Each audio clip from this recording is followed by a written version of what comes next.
So hello everybody, this is Badrinath. Welcome to Success Ed academy.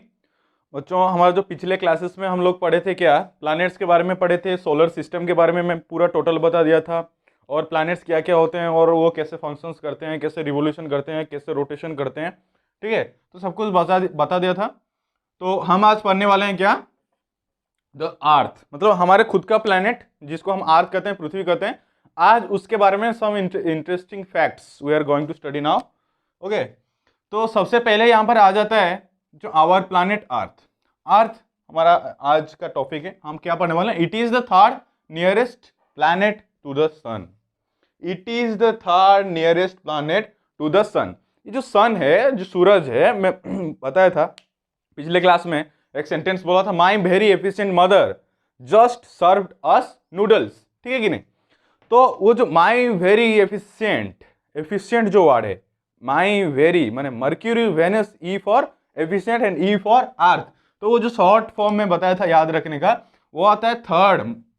3 number में कौन आता है? अर्थ आता है। ठीक है कि नहीं? यहां पर देखो, सपोज ये सन है, ठीक है मैं इसको ठीक से बना देता हूं। ये सन है, सपोज मान के चलो कि ये सन है। यस, सन। यहां पर उसके बाद आता है मर्क्यूरी, वेनस, उसके बाद जाके आता है अर्थ। ठीक है कि नहीं? ये 3 नंबर पे आता है अर्थ। कितने नंबर पे आया? जब हम सन से डिस्टेंस के हिसाब से कैलकुलेट करेंगे तो कितने नंबर पे आएगा? 3rd नंबर पे आएगा।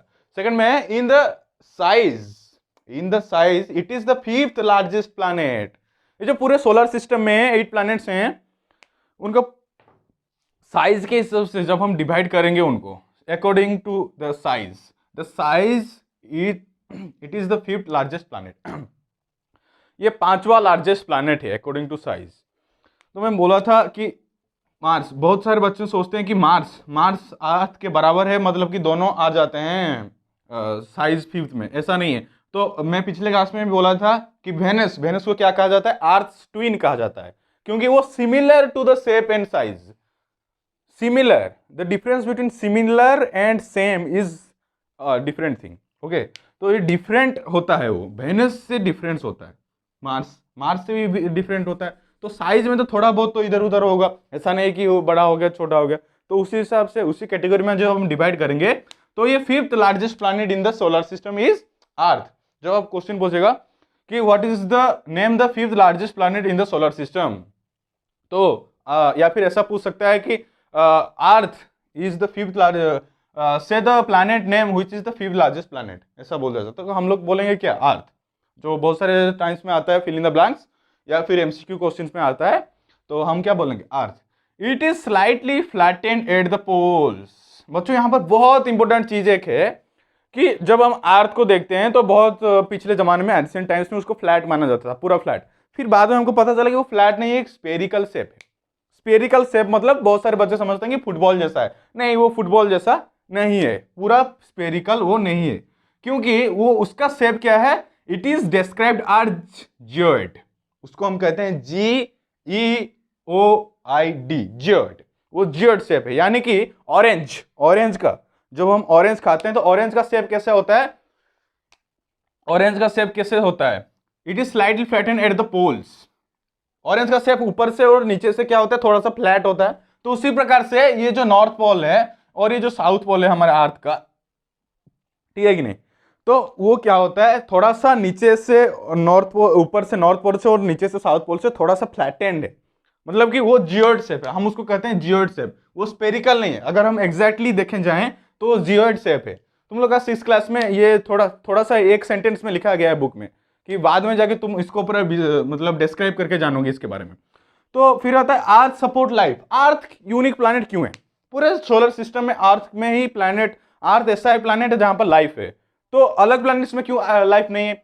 अभी बहुत लोग बोलेंगे, बहुत सारे बच्चे बहुत सारे जगह में सुनते हैं, यूट्यूब में देखते हैं कि मार्स में भी हमको अभी प्लैनेट्स, मार्स प्लैनेट में भी हमको लाइफ का मिले हैं, लेकिन वो अभी एग्जिस्ट नहीं करते हैं। अभी तक प्रूफ नहीं हो पाया। जो चीज प्रूफ नहीं हुआ हम उधर नहीं जाएंगे। ठीक है, तो हम जो चीज प्रूफ हो चुका है पूरा सोलर सिस्टम के अंदर, कहां पर अभी प्रेजेंटली कहां पर लाइफ फॉर्म है? वो है अर्थ। ठीक है कि नहीं? अर्थ।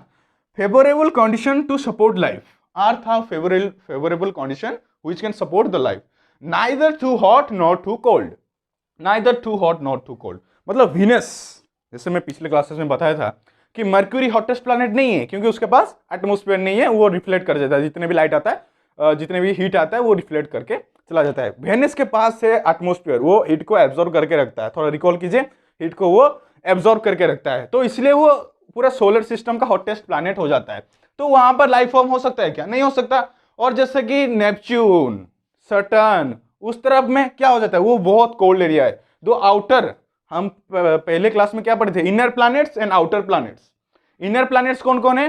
मर्क्यूरी, वेनस, अर्थ, मार्स, और उसके बाद आता है एस्टेरॉयड बेल्ट। मैं बताया था एस्टेरॉयड बेल्ट के बाद जो आते हैं, यानी कि जुपिटर, सटर्न, यूरेनस, नेपच्यून, ये जो 4 प्लैनेट्स हैं, इनको हम क्या कहते हैं? Outer planets. ये जो आउटर प्लैनेट्स हैं, इनमें लाइफ फॉर्म्स होने मतलब नहीं हो सकता, क्योंकि वो ज्यादा ठंड है, उसमें वहां पर ज्यादा सर्दी आता है, वहां पर ज्यादा ठंड होता है। और जो इनर प्लैनेट्स हैं, उसमें ये जो अर्थ और मार्स का पार्ट है, अगर हम देखें तो अर्थ और मार्स जहां पर एग्जिस्ट करते हैं, सपोज ये दोनों का, यहां पर देख पा रहे हैं, ये दोनों का ऑर्बिट है, सपोज ये मार्स का ऑर्बिट है, ये है अर्थ का ऑर्बिट, ठीक है कि नहीं?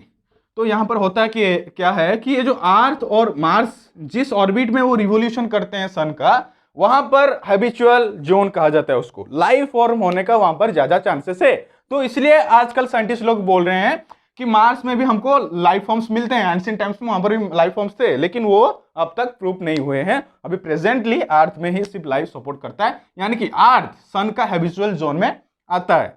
तो हैज वाटर एंड एयर, यहां पर वाटर एंड एयर है, क्यों? क्योंकि यहां पर एक एटमॉस्फेयर है जो कि जो सन से जो हीट एंड लाइट आता है उसके थ्रू से जो इवापोरेशन हो जाता था पहले के, जैसे तुम देखोगे एंशिएंट टाइम्स में कि जब 2 करोड़ साल पहले जो अर्थ में जो पहली बार जब अर्थ फॉर्म हुआ था, उस टाइम में पहली बार डायनासोर्स वगैरह थे, उस टाइम में क्या था कि वहां पर उसके पहले डायनासोर से पहले उसमें क्या था कि एटमॉस्फेयर अर्थ में ज्यादा स्ट्रांग नहीं था, तो वहां पर बहुत सारे गर्मी थी, अर्थ भी बहुत हॉट प्लैनेट था, तब तो वहां पर लाइफ फॉर्म्स नहीं हो सकते थे। जब धीरे धीरे एटमॉस्फेयर आया, एटमॉस्फेयर क्या किया, लाइट को कैप्चर, लाइट को रिफ्लेक्ट किया, सन का जो रेडिएशन था उसको रिफ्लेक्ट किया, तो यहाँ पर वो वाटर फॉर्म होना चालू हो गया। और इसलिए यहाँ पर सबसे इंपॉर्टेंट चीज है ऑक्सीजन। ऑक्सीजन यहाँ पर फॉर्म हुआ जो कि लाइफ फॉर्म्स को बहुत सपोर्ट करती है, लाइफ इसके बिना नहीं हो सकती है, ऑक्सीजन के बिना। The earth is also called as blue planet. बच्चों ये अर्थ को हम ब्लू प्लैनेट क्यों कहते हैं? जब स्पेस से जब अर्थ का लिया हुआ रियल फोटो तुम देखते हो, या फिर कोई ग्लोब को उठा के ही देख लेते हो, तो ये जो क्या है ब्लू प्लैनेट, इसको हम ब्लू प्लैनेट क्यों कहते हैं? जैसे ही सन का लाइट आता है, यहां पर मैं शॉर्ट फॉर्म में बता रहा हूं कि जो सन का लाइट आता है ना, वो जब भी रिफ्लेक्ट करता है अर्थ के थ्रू से, जब वो बाहर आउटर स्पेस में जाता है रिफ्लेक्ट करके लाइट, तुमको पता होगा कि हम किसी चीज को अगर हम देखते हैं, तुम्हारे 6th क्लास के साइंस बुक में, फिजिक्स में भी है, अगर हम किसी चीज को देखते हैं तो वो हम क्यों देख पाते हैं? हमारे जो लाइट आता है सन से आता है या फिर बल्ब से आता है, कहीं से भी लाइट आता है, उस चीज पे गिरता है, उसके बाद जाके हमारे आंख में आता है, आंख में हमारा रेटिना के थ्रू इमेज बनता है, वो अलग पार्ट है, उसको हम बाद में पढ़ेंगे। तो अर्थ में भी ऐसा होता है कि जैसे ही लाइट रिफ्लेक्ट हो जाता है, तो वो जैसे ही आउटर स्पेस में जाएगा, आउटर स्पेस से हमको वो क्या दिखता है? ब्लू प्लैनेट दिखता है। क्यों? क्योंकि अर्थ में ocean more than 70% is covered in ocean. Earth में 70% से ज्यादा ब्लू ओशियन है। ये ओशियन जो होते हैं इनके लिए ही वो लाइट क्या होता है? ब्लू हो जाता है। तो इसलिए हमको बाहर से एटमॉस्फेयर है, एटमॉस्फेयर तो वो एक ही जगह नहीं दिखाएगा ना, एटमॉस्फेयर क्या करता है? लाइट को स्प्लिट कर देता है, तो इसीलिए हमको वो ब्लू प्लैनेट के तौर पर दिखता है। बच्चों और एक बात देखो, it is the third nearest planet to the सन।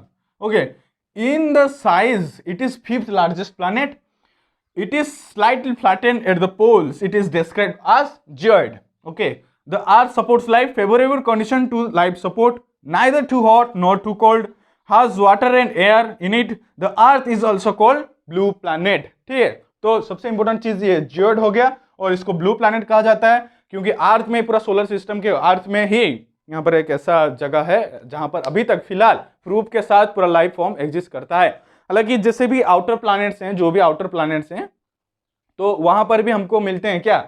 जो आउटर प्लैनेट्स हैं उनका जो मून होते हैं, जैसे जुपिटर का एक मून है, सटर्न का एक मून है जिसको हम टाइटन कहते हैं, वहां पर भी लाइफ फॉर्म हो सकता है। तो बहुत सारे बच्चे उसमें भी कंफ्यूज हो जाएंगे, लेकिन तुम्हारे बुक में जितना दिया है सिर्फ और सिर्फ अर्थ में अभी तक प्रूफ हुआ है, तो हम लाइफ फॉर्म्स यहाँ पर ही है इसलिए मानेंगे। तो बच्चों होप कि ये सब समझ में आ गया होगा। हमारा नेक्स्ट टॉपिक क्या होने वाला है? नेक्स्ट टॉपिक होने वाला है हमारा जो अर्थ का अपना नेचुरल सैटेलाइट है, क्या है? मून। द मून के बारे में हम नेक्स्ट पढ़ेंगे। हालांकि मैं मून के बारे में बता दिया था कि फेजेस ऑफ मून क्या क्या होते हैं, कैसे वो फेजेस चेंज होते हैं, सोलर एक्लिप्स, लूनर एक्लिप्स, वो सब हम नेक्स्ट में पढ़ेंगे, आगे पढ़ेंगे कि वो जो फुल मून क्या होता है, न्यू मून क्या होता है, मैं बता दिया था। लेकिन मून कैसे फॉर्म हुआ और मून का क्या क्या स्पेशल कैरेक्टरिस्टिक्स हैं और इंटरेस्टिंग फैक्ट्स क्या क्या हैं, हम उसको नेक्स्ट अभी पढ़ने वाले हैं, ठीक है कि नहीं। मून के बारे में हम अभी पढ़ेंगे, तो मैं इसको अभी मिटा रहा हूँ। तो ये जितने भी इंपॉर्टेंट चीज़ है इसको पहले नोट कर लो तुम, अगर नोट नहीं किया तो पीछे जाके पॉज करके नोट कर सकते हो, ठीक है कि नहीं। हम अभी नेक्स्ट पढ़ने वाले हैं क्या, मून।